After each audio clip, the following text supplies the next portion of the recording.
Hello everyone, welcome to HG K guides. आज हम बात करने जा रहे हैं फिनलैंड की एक ऐसी यूनिवर्सिटी के बारे में जो ना सिर्फ बैचलर प्रोग्राम के जो स्टूडेंट हैं उन्हें स्कॉलरशिप प्रोवाइड कर रही है, बल्कि मास्टर जो प्रोग्राम के स्टूडेंट हैं उनको भी स्कॉलरशिप अपॉर्चुनिटी प्रोवाइड की जा रही है।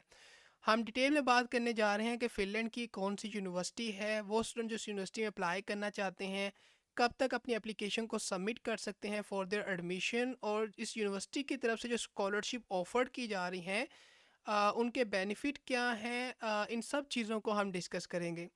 तो सबसे पहले बात कर लेते हैं कि फिनलैंड की कौन सी यूनिवर्सिटी है। तो फिनलैंड की जिस यूनिवर्सिटी को आज हम डिस्कस करने जा रहे हैं दैट इज़ लूथ यूनिवर्सिटी। तो आपने ये करना है कि सिंपली जो है सर्च करना है लूथ university, and after searching this आपने ये करना है कि इस एड्रेस को फॉलो करना है। So this is the place कि जहाँ पर आपको इस यूनिवर्सिटी की जो इन्फॉर्मेशन है वो मिल जाएगी। सबसे पहले बात करते हैं उन स्टूडेंट्स की जो बैचलर प्रोग्राम के लिए अप्लाई करना चाहते हैं, तो उन्होंने कब अप्लाई करना है, क्राइटेरिया क्या है, डॉक्यूमेंट्स उनसे कौन से रिक्वायर्ड होंगे, इन चीज़ों को डिस्कस करते हैं। तो जो बैचलर प्रोग्राम के स्टूडेंट हैं वो रेगुलर एडमिशन के थ्रू अप्लाई कर सकते हैं इस यूनिवर्सिटी के अंदर, और जितने भी बैचलर प्रोग्राम है स्टूडेंट उनके लिए अप्लाई कर सकते हैं, उनमें से किसी प्रोग्राम के लिए अप्लाई कर सकते हैं जो कि इन इंग्लिश लैंग्वेज हैं थ्रू रेगुलर एडमिशन। अगर बात की जाए कि कब आपने अपनी एप्लीकेशन को सबमिट करना है, अगर आप एक एलिजिबल कैंडिडेट हैं तो स्टूडेंट अप्लाई करेंगे रेगुलर एडमिशन के लिए किसी एक बैचलर प्रोग्राम के लिए जो कि इंग्लिश में पढ़ाया जा रहा है और स्टार्ट होगा इन सितंबर 2024। उसके लिए जो एप्लीकेशन सबमिशन का टाइम फ्रेम है that is from 3 January to 17 January 2024। तो इस टाइम फ्रेम के अंदर स्टूडेंट जो है अपनी एप्लीकेशन को सबमिट करेंगे।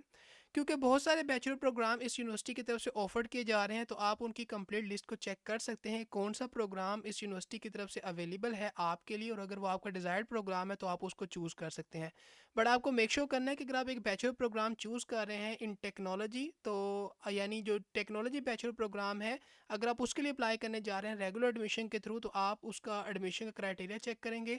और अगर आप बिजनेस बैचलर प्रोग्राम के लिए अप्लाई करने जा रहे हैं थ्रू रेगुलर एडमिशन, तो उसका भी आप एडमिशन क्राइटेरिया चेक करेंगे डिपेंडिंग पोन कि आप किस प्रोग्राम के स्टूडेंट हैं और किस प्रोग्राम के लिए अप्लाई करना चाहते हैं। तो आप क्राइटेरिया को यहाँ से भी चेक कर सकते हैं फॉर टेक्नोलॉजी बैचलर प्रोग्राम, और फॉर बिजनेस बैचलर प्रोग्राम आप यहाँ से क्राइटेरिया को चेक कर सकते हैं, ताकि आप इस बात को इंश्योर कर सकें क्या आप एडमिशन के क्राइटेरिया को मीट करते हैं या नहीं। अब बात की जाए कि आपने अप्लाई किस तरह से करना है, तो स्टूडेंट जो अप्लाई करना चाहते हैं उन्होंने ऑनलाइन अपनी एप्लीकेशन को सबमिट करना है। So this is the portal के जहाँ पर वो अपनी ऑनलाइन एप्लीकेशन फॉर्म को फिल करेंगे और उसे सबमिट करेंगे। जो भी डॉक्यूमेंट स्टूडेंट से रिक्वायर्ड होंगे उन डॉक्यूमेंट्स को उन्होंने सबमिट करना है, और मेक श्योर करना है कि अपनी जो एप्लीकेशन है उसको सबमिट करेंगे, और कंप्लीट आपकी जो एप्लीकेशन है उसको होना चाहिए, ताकि आपकी जो एप्लीकेशन है उसे कंसीडर किया जाए। रिक्वायर्ड डॉक्यूमेंट्स की बात की जाए जो कि आप जो है सबमिट करेंगे, उसमें जो स्टूडेंट है अपना डिग्री सर्टिफिकेट सबमिट करेंगे, अपनी ट्रांसक्रिप्ट को सबमिट करेंगे, और अगर पॉसिबल हुआ तो इनकी जो ऑफिशियल ट्रांसलेशन है इन इंग्लिश इफ़ एप्लीकेबल, तो स्टूडेंट को उनको भी सबमिट करना है। लैंग्वेज जो प्रोफिशेंसी का टेस्ट स्कोर है वो उसको सबमिट करेंगे इफ़ रिक्वायर्ड, और इसी के साथ साथ जो स्टूडेंट है उन्होंने अपनी जो कॉपी है पासपोर्ट की उसको भी सबमिट करना है। और स्टूडेंट अगर एप्लीकेबल हुआ तो उनसे जो रेजिडेंस परमिट है और फिनलैंड, तो वो उसकी कॉपी को भी सबमिट करेंगे। तो ये वो रिक्वायर्ड डॉक्यूमेंट्स हैं जो कि स्टूडेंट सबमिट करेंगे। और यहाँ पर एक इंपॉर्टेंट चीज़ वो ये कि अगर आप एक बैचलर प्रोग्राम के स्टूडेंट हैं या मास्टर्स प्रोग्राम के लिए अप्लाई करना चाहते हैं, तो जो लैंग्वेज प्रोफिशेंसी का टेस्ट स्कोर है इसको आप जो है सबमिट करेंगे अगर आप जो सर्टेन रिक्वायरमेंट्स हैं उनको मीट नहीं करते। यानी कुछ ऐसे रिक्वायरमेंट्स हैं कि अगर स्टूडेंट उनमें से किसी एक रिक्वायरमेंट को मीट करते हैं तो उनसे ये जो टेस्ट प्रोफिशेंसी है रिगार्डिंग इंग्लिश लैंग्वेज या लैंग्वेज प्रोफिशेंसी जो टेस्ट स्कोर है, ये उनसे रिक्वायर्ड नहीं होता। बट इन केस अगर स्टूडेंट उनमें से किसी भी रिक्वायरमेंट को मीट नहीं करते, तो देन उन्होंने सबमिट करना है कि अगर वो एक बैचलर प्रोग्राम के स्टूडेंट हैं या मास्टर्स प्रोग्राम के स्टूडेंट हैं, तो आपने उन रिक्वायरमेंट को ज़रूर चेक करना है। जिसमें से अगर एक रिक्वायरमेंट की बात की जाए वो ये है कि अगर एप्लीकेंट जो है किसी स्पेसिफिक कंट्री से बिलोंग करते हैं और वहाँ से अप्लाई करने जा रहे हैं इस यूनिवर्सिटी के अंदर, तो ऐसे जो एप्लीकेंट हैं उनसे ये रिक्वायरमेंट रिक्वायर्ड नहीं होगी। बट अगर उनमें से किसी की रिक्वायरमेंट को मीट नहीं करते, तो ऐसे जो स्टूडेंट हैं इस लैंग्वेज प्रोफिशिएंसी टेस्ट स्कोर को सबमिट करेंगे।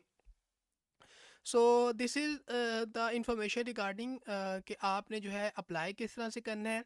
अगर सिलेक्शन प्रोसेस की बात की जाए तो स्टूडेंट की जो है जो सिलेक्शन है उसे कैरी आउट किया जाता है जब वो अपनी एप्लीकेशन को सबमिट कर देते हैं और डिफरेंट जो फैक्टर्स हैं उनको कंसीडर किया जाता है रिगार्डिंग द स्टूडेंट एवेल्यूशन कि उन्होंने अपनी जो प्रीवियस क्वालिफिकेशन है उसमें किस तरह परफॉर्म किया है, उनकी एकेडमिक प्रोफाइल कितनी अच्छी है, कितने जो ग्रेड हैं वो होल्ड करते हैं स्पेसिफिक जो सब्जेक्ट्स हैं उनके अंदर।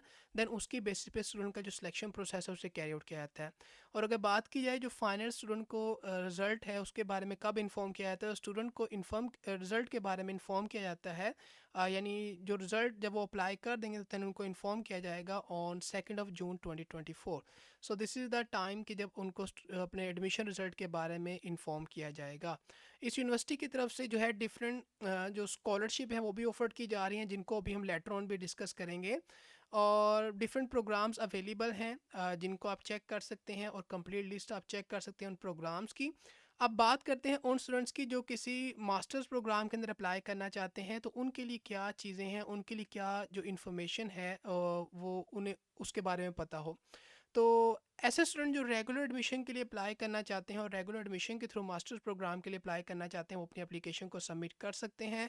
और अगर आप रेगुलर एडमिशन के थ्रू अप्लाई कर रहे हैं तो आप जो है 1 दिसंबर 2023 से लेकर 17 जनवरी 2024 के दरमियान अपनी जो एप्लीकेशन है उसको सबमिट कर सकते हैं। स्टूडेंट को जो है डिफरेंट जो स्कॉलरशिप हैं वो भी प्रोवाइड की जा रही हैं, जिसके बारे में भी हम बात भी करेंगे। स्टूडेंट को जो इंग्लिश लैंग्वेज प्रोफिशिएंसी की रिक्वायरमेंट है उसको मीट करना है, जिसके बारे में भी हमने डिटेल में भी बात की। जो बैचलर प्रोग्राम के स्टूडेंट हैं वहाँ पर हमने इस चीज़ को डिस्कस किया। और डिफरेंट प्रोग्राम्स अवेलेबल हैं related to business administration, related to social sciences, related to technology. अभी डिपेंड करता है कि आप इनमें से किस मास्टर्स प्रोग्राम के लिए अप्लाई करना चाहते हैं। तो जो भी मास्टर प्रोग्राम आप चूज़ करेंगे या जो भी बैचलर प्रोग्राम आप चूज़ करेंगे, एक बात को आपने इंश्योर करना है कि आप उन प्रोग्राम की इन्फॉर्मेशन को ज़रूर रीड आउट करें, ताकि आप उस प्रोग्राम की रिक्वायरमेंट्स को बेटर अंडरस्टैंड कर सकें। क्योंकि बहुत सारे प्रोग्राम होते हैं, तो ये एक पॉसिबल चीज़ नहीं है कि हर एक प्रोग्राम की इन्फॉर्मेशन को डिस्कस किया जाए। तो आपने अपने बिहाफ पर अपने प्रोग्राम के मुताबिक इस इन्फॉर्मेशन को ज़रूर चेक करना है। तो यहाँ पर प्रोग्राम की लिस्ट आपके पास अवेलेबल है जिसके लिए स्टूडेंट अप्लाई कर सकते हैं। अब बात करते हैं कि एप्लीकेशन कब आपने सबमिट करनी है। तो जैसा हमने भी बात की कि आप 1 दिसंबर 2023 से लेकर 17 जनवरी 2024 तक अपनी एप्लीकेशन को सबमिट कर सकते हैं। और जो एप्लीकेशन फॉर्म्स है रिगार्डिंग कि किस प्रोग्राम के लिए अप्लाई करने जा रहे हैं फॉर योर रेगुलर एडमिशन, आप उनको यहाँ से चेक कर सकते हैं। और इसी के साथ साथ अगर जो रिक्वायर्ड डॉक्यूमेंट्स हैं उनकी बात की जाए, तो स्टूडेंट से जो हैं सर्टेन जो डॉक्यूमेंट्स हैं वो रिक्वायर्ड होंगे जिनको वो सबमिट करेंगे। और अगर डॉक्यूमेंट की जो सप्लीमेंट्री डेडलाइन है रिगार्डिंग द डॉक्यूमेंट कि उनको आपने अपलोड करना है, दैट इज़ 31 जनवरी 2024, जिस जब तक आप अपने डॉक्यूमेंट्स को अपलोड करेंगे यानी उनको सबमिट करेंगे। और अगर बात कीजिए डॉक्यूमेंट्स आपसे कौन से रिक्वायर्ड होंगे, तो जो आपकी एकेडमिक डॉक्यूमेंट्स हैं यानी आपकी जो डिग्री सर्टिफिकेट है, आपकी जो एकेडमिक ट्रांसक्रिप्ट है, इस तरह के जो डॉक्यूमेंट्स हैं, और जो बाकी डॉक्यूमेंट्स हैं रिगार्डिंग लैंग्वेज प्रोफिशिएंसी, ये सब डॉक्यूमेंट्स आप सबमिट करेंगे। और जो भी डॉक्यूमेंट्स मेंशन होंगे आपके एप्लीकेशन के अंदर ताकि आप उसे कंप्लीट कर सकें, उन डॉक्यूमेंट्स को आपने जो है सबमिट करना है। और मेक श्योर करना है कि इन डॉक्यूमेंट्स की गाइडलाइंस को आपने ज़रूर फॉलो करना है। अब यहाँ पर एक इम्पॉर्टेंट बात, बहुत सारे ऐसे स्टूडेंट हैं जो कहते हैं कि अभी हमने अपना जो बैचलर डिग्री है उसे कंप्लीट नहीं किया, और यानी हमें जो ग्रेजुएशन सर्टिफिकेट है वो भी नहीं मिला, हमें अपना डिप्लोमा नहीं मिला, लेकिन हमें सून अपना डिप्लोमा या ग्रेजुएशन सर्टिफिकेट मिल जाएगा, तो क्या हम एक मास्टर्स प्रोग्राम के लिए अप्लाई कर सकते हैं। तो आप डेफिनेटली अप्लाई कर सकते हैं, लेकिन आपको इस बात को इंश्योर करना होगा कि आप एक स्पेसिफाइड पीरियड के अंदर अपने जो डिप्लोमा है, जो डिग्री है, उसे कंप्लीट करेंगे, और देन अपना जो डिग्री सर्टिफिकेट है उसे आपने सबमिट करना होता है। तो इस तरह से आप अगर अभी आपकी डिग्री कंप्लीट नहीं हुई तो आप अप्लाई कर सकते हैं। और आपको एक एक्सपेक्टेड डेट भी बतानी होगी कि कब तक आप जो है अपनी जो डिप्लोमा है उसे ऑब्टेन कर लेंगे, ताकि आपको एडमिशन के लिए फ़र्दर कंसीडर किया जाए। और एवेल्यूएशन की अगर बात की जाए तो स्टूडेंट की जो सबसे पहले एप्लीकेशन है उसको वैल्यूएट किया जाता है कि क्या डॉक्यूमेंट्स जो है कंप्लीट है, स्टूडेंट ने कंप्लीट एप्लीकेशन को सबमिट किया है। आफ्टर दैट स्टूडेंट की जो एकेडमिक प्रोफाइल है, उनका जो एकेडमिक रिकॉर्ड है, उनकी जो एकेडमिक परफॉर्मेंस है, उसमें जो डिफरेंट फैक्टर्स हैं उनको कंसीडर किया जाता है। एंड देन स्टूडेंट को इन्फॉर्म किया जाता है रिगार्डिंग देयर एडमिशन रिजल्ट। और जो एडमिशन रिजल्ट है वो अनाउंस होगा around 26 March 2024। So this is the time कि जब आपको आपके एडमिशन रिज़ल्ट के बारे में इन्फॉर्म किया जाएगा। तो इस तरह से आपने जो है अप्लाई करना है, और ये प्रोग्राम अवेलेबल हैं उन स्टूडेंट्स के लिए जो मास्टर्स प्रोग्राम के लिए अप्लाई करना चाहते हैं इस यूनिवर्सिटी के अंदर, ताकि उन्हें स्कॉलरशिप के लिए भी कंसिडर किया जाए। तो आपने मेक श्योर करना है कि इस इन्फॉर्मेशन को आपने अपने बिहाफ पर भी ज़रूर चेकआउट करना है। अब बात करते हैं स्कॉलरशिप्स की। तो सबसे पहले बात करते हैं उन स्टूडेंट्स की जो किसी बैचलर प्रोग्राम के अंदर अप्लाई करना चाहते हैं, तो उनके लिए कौन सी स्कॉलरशिप्स अवेलेबल हैं। तो जो डिफरेंट प्रोग्राम्स हैं टेक्नोलॉजी के, इंजीनियरिंग साइंसेज के, इंडस्ट्रियल इंजीनियरिंग के, मैनेजमेंट कंप्यूटेशन इंजीनियरिंग के, तो उनके लिए कुछ स्कॉलरशिप्स अवेलेबल हैं जिसके बारे में हम बात करते हैं। सबसे पहले ये चीज़ कि अगर आप एक बैचलर प्रोग्राम के स्टूडेंट हैं तो आपका जो फर्स्ट एकेडमिक ईयर है उसके लिए तो स्कॉलरशिप प्रोवाइड नहीं की जा रही इस यूनिवर्सिटी की तरफ से। लेकिन जो अर्ली बर्ड स्कॉलरशिप है, जो स्कॉलरशिप है जिसमें स्टूडेंट को डिस्काउंट ऑफर किया जाता है टुवर्ड देयर ट्यूशन फ़ी, उस उसके लिए स्टूडेंट को ज़रूर कंसिडर किया जा सकता है। लेकिन अगर सेकंड ईयर से ऑनवर्ड एकेडमिक ईयर की बात की जाए तो स्टूडेंट को जो सेकंड ईयर है उसके एकेडमिक ईयर के लिए 50% स्कॉलरशिप प्रोवाइड की जा सकती है, अगर वो अपना फर्स्ट जो एकेडमिक ईयर है उसे कंप्लीट करते हैं और मिनिमम जो क्रेडिट्स हैं उनको ऑब्टेन करते हैं। अगर थर्ड एकेडमिक ईयर की बात की जाए तो स्टूडेंट को 50% ट्यूशन फ़ी वेवर है वो प्रोवाइड किया जा सकता है, अगर वो मिनिमम जो क्रेडिट्स हैं उनको जो है ऑब्टेन करते हैं और अपना जो फर्स्ट और सेकंड एकेडमिक ईयर है उसकी क्रेडिट्स की रिक्वायरमेंट्स को मीट करते हैं। और अगर बात की जाए ऐसे स्टूडेंट्स की जो किसी डबल डिग्री प्रोग्राम के लिए अप्लाई करना चाहते हैं, तो ऐसे स्टूडेंट जो किसी डबल डिग्री प्रोग्राम के लिए अप्लाई करना चाहते हैं जिनको यहाँ पर मेंशन भी किया गया है, तो स्कॉलरशिप और जो अर्ली बर्ड स्कॉलरशिप है उनको ग्रांट नहीं किया जाता ड्यूरिंग द एप्लीकेशन प्रोसेस, तो इस बात को आपने अपने माइंड में रखना है। और आपसे जो एप्लीकेशन है स्कॉलरशिप की वो रिक्वायर्ड नहीं होती।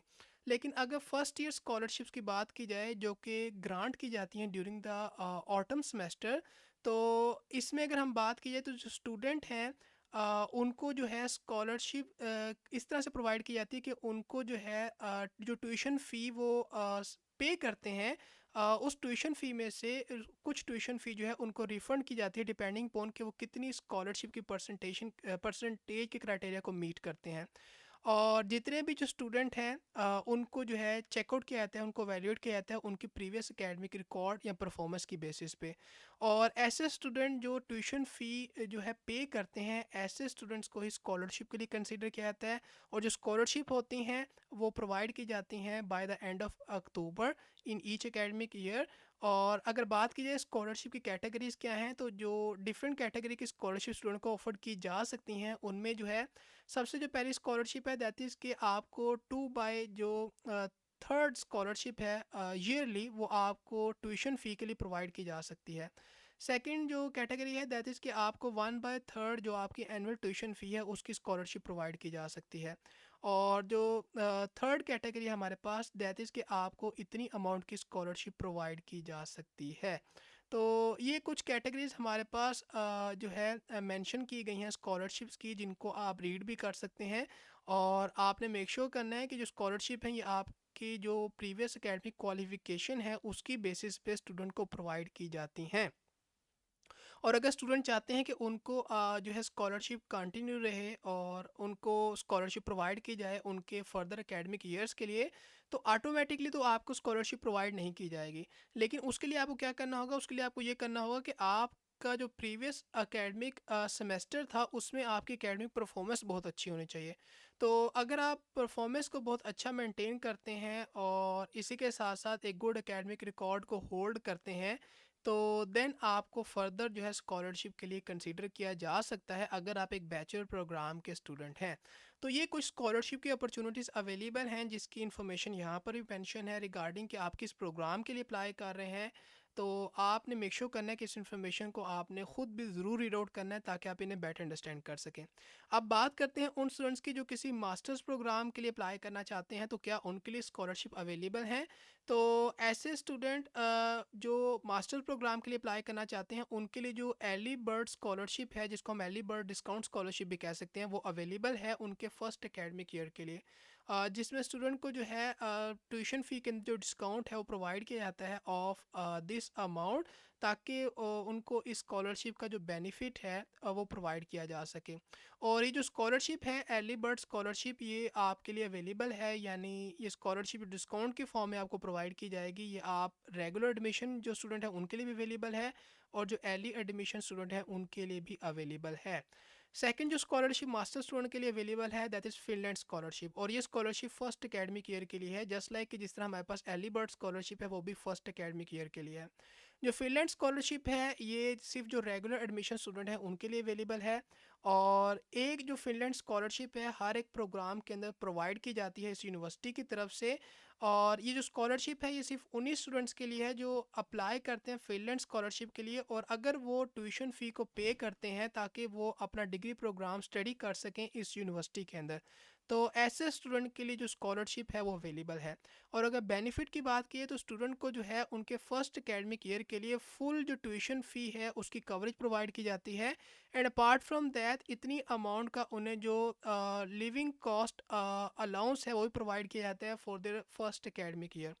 तो इस तरह से स्टूडेंट जो है इस स्कॉलरशिप के लिए भी एलिजिबल हो सकते हैं। लेकिन ऐसे स्टूडेंट जो एलिजिबल होना चाहते हैं वो इंटरनेशनल स्टूडेंट होने चाहिए, और वो ऐसे स्टूडेंट होने चाहिए कि जो इस यूनिवर्सिटी के अंदर ट्यूशन फ़ी को पे कर रहे हैं अपने डिग्री प्रोग्राम के लिए।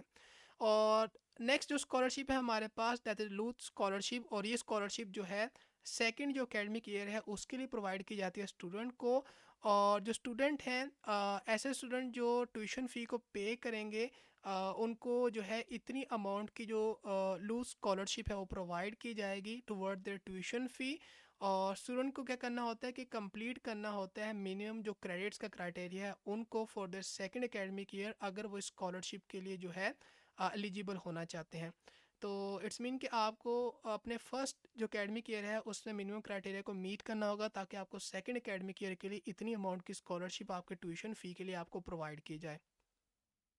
और अगर नेक्स्ट स्कॉलरशिप की बात की जाए तो ये वो स्कॉलरशिप है जो कि यूएसए के जो स्टूडेंट हैं उनके लिए प्रोवाइड की जा रही है। तो अगर आप यूएसए के एप्लीकेंट हैं तो आपको फुल ब्राइट जो लूथ ग्रेजुएट अवार्ड है उसके लिए भी कंसीडर किया जाता है अगर आप जो है एक एलिजिबल कैंडिडेट हैं। तो ये थी कुछ हमारे पास स्कॉलरशिप की अपॉर्चुनिटीज़ जो कि इस यूनिवर्सिटी की तरफ से ऑफ़र की जा रही हैं। अगर मास्टर्स प्रोग्राम स्टूडेंट की दोबारा से बात की जाए तो अर्ली बर्ड डिस्काउंट स्कॉलरशिप है, फिनलैंड स्कॉलरशिप है, और इसी के साथ साथ जो लूथ स्कॉलरशिप है वो भी ऑफर्ड की जा रही है। और अगर बात की जाए उन स्टूडेंट्स की जो बैचलर प्रोग्राम के स्टूडेंट हैं तो उनके लिए भी यहाँ पर जो है डिफरेंट स्कॉलरशिप जो है मेंशन है डिपेंडिंग पोन कि वो इनमें से किस एक कैटेगरी की स्कॉलरशिप के लिए एलिजिबल हैं, देन उतनी अमाउंट की स्कॉलरशिप उनको ईयरली प्रोवाइड की जाएगी टुवर्ड देयर ट्यूशन फ़ी। तो आई होप सो कि आज की जो हमने अपॉर्चुनिटी की इन्फॉर्मेशन डिस्कस की है ये आपको अच्छी लगी होगी, आपके लिए हेल्पफुल होगी। तो ऐसे स्टूडेंट जो फिनलैंड से स्टडी करना चाहते हैं और चाहते हैं कि उनके बैचलर डिग्री प्रोग्राम के लिए अगर वो बैचलर प्रोग्राम के स्टूडेंट हैं, या मास्टर्स डिग्री प्रोग्राम के लिए अगर वो मास्टर्स डिग्री प्रोग्राम के स्टूडेंट हैं, कि उनको स्कॉलरशिप प्रोवाइड की जाए, तो ये यूनिवर्सिटी बैचलर और मास्टर्स डिग्री प्रोग्राम के जो स्टूडेंट हैं उनको स्कॉलरशिप प्रोवाइड कर रही है।